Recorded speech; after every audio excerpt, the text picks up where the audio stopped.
really want to give a brief oversight of some of the areas that we're working in the electric mobility team, and kind of areas that are developing in this industry. So working on projects, Innovate UK projects like pop-up chargers that we're bringing to Dundee and Plymouth. I think it was Mark that said, there's a lot of solutions required to bring electric mobility to the masses. So I think all the solutions are worth working on. The Innovate project we're working on is really interesting. We're learning a lot of lessons from that. And what Urban Foresight are hoping to do is develop a toolkit that really kind of speeds up the process for local authorities and how you deliver chargers on street, because there are a lot of lessons to learn. There are a lot of pitfalls that we're all finding as we do these projects. So yeah, I think there'll be a lot of new technology, new solutions coming to the market over the years, and we're working with many companies trying to help them bring those to the market. Kind of next area we're working in that we're quite excited about is accessibility. Really, how do you make all electric mobility solutions as accessible as possible to as many people as possible? And I think that the mistake that a lot of people make is when they talk about accessibility, assume it's only wheelchairs and access for people in wheelchairs, but it can cover a wide variety of challenges people face. And actually, we're working and doing a little bit of work in Samoa this last couple of weeks, and we came across this challenge from introducing electric bikes to Samoa, and the challenge that the national dress impacted people on being able to ride bikes. So again, just about having that thinking behind it. How do we make our solutions as accessible to as many people as we can? So there's a lot of work to be done in that area. Because the industry is still new and still growing, there's a lot of development to be done and a lot of lessons to be learned there as well. Another area we're working in is the kind of rural challenges. How do we bring electric mobility to rural areas? These are often remote, grid-constrained areas where they really rely on transport as a lifeline to them. And so looking at how we integrate that with community energy schemes so that they're using locally produced renewable energy to power their mobility needs. So again, it's an area that's kind of probably most of the focus of electric mobility has been in urban areas so far, but there's a real challenge for rural areas. So really excited to be working on there. Kind of one of the final areas we're working in is management of assets. So obviously all these electric mobility solutions that we talk about need chargers, need docking stations. So how do we manage that properly? As more vehicles come on the road, we'll need to manage the assets properly. We can't just keep installing chargers forever and ever. There's going to be a point when we limit them. So how we manage that, how we improve the utilization, which really helps with business models for people trying to invest in that. So yeah, in that bay management, we've really been delighted and lucky to be working with SWARCO on a solution for that as part of the SBRI Scottish Enterprise funding. So again, that's really exciting. Getting an opportunity to work on projects and demonstrate them in Scotland. And that hopefully very nicely leads me into the next presenter, which is Justin from SWARCO. I've known Justin and the team for the 10 years that I've been working with e-mobility, and obviously delighted to see them coming to Scotland and bringing their knowledge and their passion to Scotland. And yeah, before I ruin Justin's speech much longer presentation, I'll hand it over to you, Justin. Thank you very much, Gary. I don't know if you can see my presentation. Have you seen it? Yep, I can, Justin. Yeah, it's just you start from the beginning. Yep, you should be seeing it. Yep. Okay, has that come through? Yep, I've got. I can see your next slides at the side as well, but I think it's okay, is it? Okay, let's just try and move that.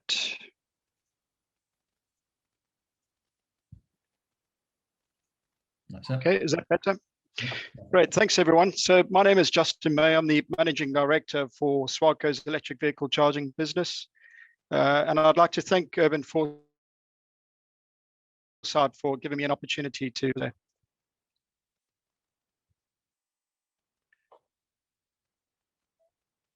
Yeah, so just to give you an overview of SWARCO and who we are. So SWARCO is short for Swarovski Company. It's privately owned by the Swarovski family, which is a brand that may be more familiar to you, Swarovski crystals, that is. So SWARCO is the family's intelligent traffic technology company. The business was founded 50 years ago. Today, we have about 60 legal entities across the world with approximately 4,000 staff. We really are recognized globally as a leading traffic safety company, which is something we're very proud of. We have a wide range of different RTS solutions, so electric vehicle charging, urban and interurban traffic management technologies. We offer public transport solutions, access and parking management solutions, street lighting.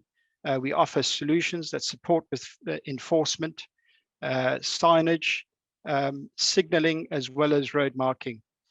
Here in the UK, we have 3 operating divisions, approximately 200 staff, and those 3 divisions are SWARCO Smart Charging, APT Skidator, and then we have SWARCO Traffic. So our journey in Scotland started about 10 years ago, back in 2010, where we really sort of made a strategic decision to focus on targeting electric vehicle charging opportunities in Scotland. So it's been a long stretch for us, and over the years we've actually installed about approximately 4,000 charging points. So that's effectively sockets.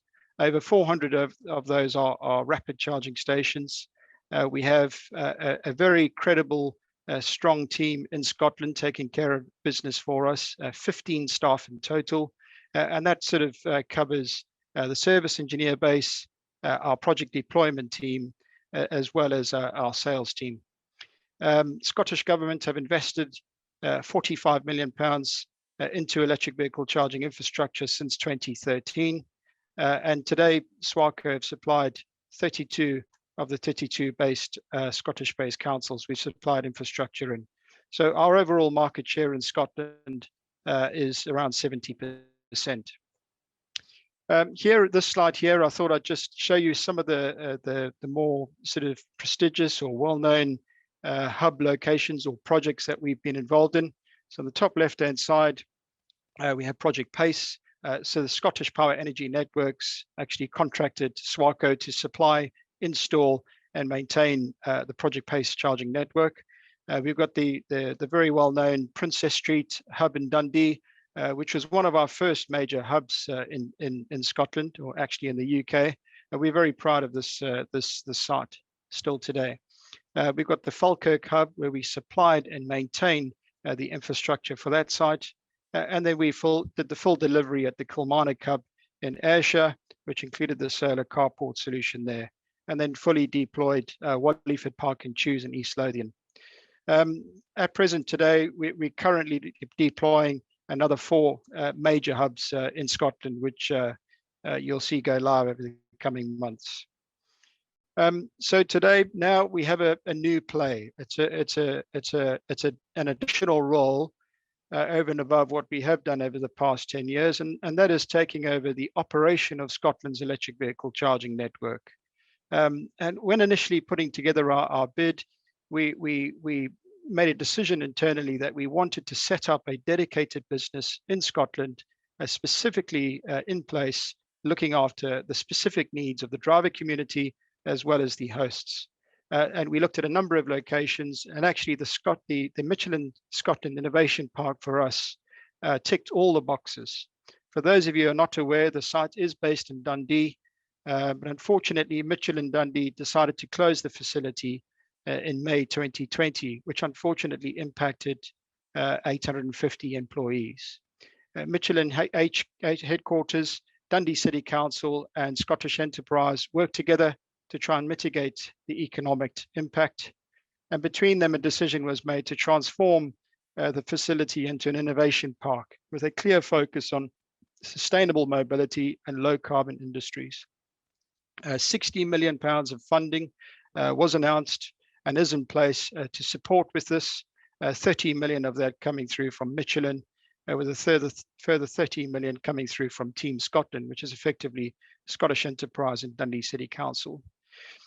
We have just completed the recruitment process of our team there, which will consist of 18 staff.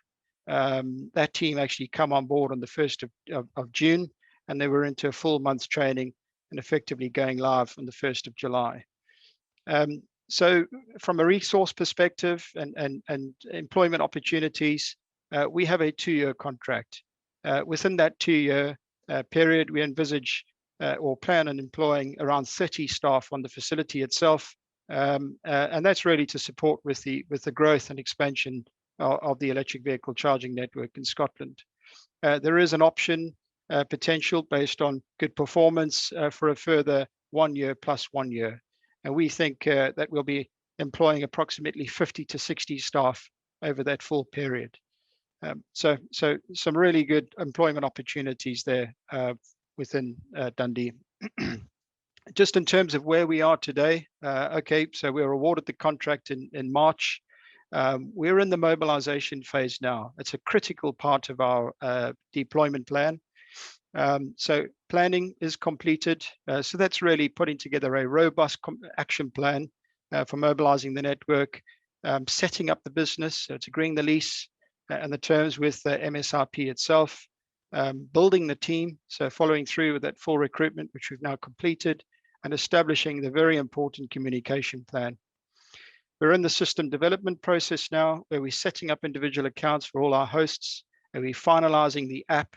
The website is going live shortly, and then the network migration is a key part of this. So that's effectively taking every single charging point and transferring it over to our system. We're also during this period carrying out a pretty robust audit of the network. So where we're visiting each and every charging station just to assess their condition, to make sure that, you know, when we go live, that actually we've got a good understanding of the state of each of the charging points that we're looking after. The engagement part of this process is incredibly important. So we're holding weekly webinars now for hosts, as well as the driver community, and those are going incredibly well. We've got social media communication going out over the coming weeks, and that will continue to go out all the way through to go live and beyond. We've established frequently asked questions for the drivers as well as hosts to refer to at any point, and then website ideas. So we are actually consulting with the various different stakeholders, so that's drivers as well as charge point owners, just to understand what more we can do on the website side that ticks the boxes that we perhaps haven't considered. So as I mentioned earlier, the go live date is the 1st of July. We're still on track for that. From a stakeholder position, the driver community is incredibly important for us. We have been actively engaging with the driver community. We will be continuing with this exercise. We'll have webinars all the way through the ongoing operation of the network to make sure that we're establishing close relationships with the drivers. We will channel that through the EVAS meetings and webinars, etc. We have Meet the Driver events planned, which we are very excited about. And then really we're looking at ease of use as being a fundamental part of the service offering here. So we are looking at interoperability and seeing how we can actually integrate other charging networks just to make it a nice seamless experience for the driver community in Scotland. So really the ultimate objective is striving for that gold standard service. So when a driver is making a decision as to whether they should go out and purchase an electric car, there's positive feedback from those that have EVs that actually there's a really robust network in place, which encourages that individual to actually make the purchase. Partners, so MSRP we've mentioned, we've got the AA. The AA will be taking calls on the network from 10 o'clock at night to 6 o'clock in the morning. We've got really exciting community engagement initiatives that we have planned. So we're very, very excited about that. And actually, it's not just going to be regional, it's going to be across Scotland as part of the services and the ongoing operation of the network itself. Electric vehicle charging suppliers are critical to this. We want to and plan to establish very strong relationships with the suppliers, so that if there are any concerns, if a unit is out of service, a unit needs to be repaired, we're actually got a nice smooth process in place between us to ensure that actually that unit gets back into service quickly. Hosts are very important to us. It's important that we provide hosts with the dashboard access, and through that dashboard access for them to have a real understanding of the utilization across their estate by charging point as well. all that smart reporting to support them with, providing to their respective boards how their networks are performing, what the carbon emission saving is, and all that other green data that they will see on their dashboard. Live service reporting is crucial for us. A host at any point should be able to come on to the back office and actually have a very clear understanding of the status of the network, what's in service, what's not in service, and if it's not in service, why and when it will be repaired. So that's what we'll be aiming towards. From a Transport Scotland perspective, they're effectively the governance arm in this. We have weekly sessions with them. They are very positive, very constructive sessions. They're very happy with we are and the progress that we've made to date. What's absolutely critical for us is that we provide Transport Scotland with in-depth reporting on how the network is performing across all the different infrastructure suppliers. And that is what we'll aim to do. So what next for us? We do strongly believe in interoperability. Separately to the mobilization activity going on, we have an exercise that we are carrying out on behalf of Transport Scotland to understand, how we can make the ChargePlay Scotland network interoperable with other networks across the UK, so that it just sort of enables that seamless ease of use for the driver community. Integration of technologies with other technologies. So we see a real opportunity in developing other technologies, whether they are hardware and software, into the ChargePlay Scotland network. Ultimately, any of those discussions we will have initially, and we will be taking that information through to Transport Scotland for ultimately them to be making the decision. But they're supportive of SWARCO exploring what more can we do with the network beyond just providing a charging service. So we're very excited about that. And there's a number of really exciting discussions underway on providing products that sit within this ChargePlay Scotland product. And then really we want to explore business synergies and establish partnerships. So please don't hesitate to contact us. I'm happy to share my details on the chat here. Contact us for further discussions with respect to the back office itself, the integration of products within the back office itself, interoperability, but then also if you're looking for a charging solution, we can support on that as well, of course. So really my close down sort of message and commitment to the sort of EV community in Scotland is that we aim to deliver network service at the highest levels of availability, quality, and customer satisfaction. Thank you.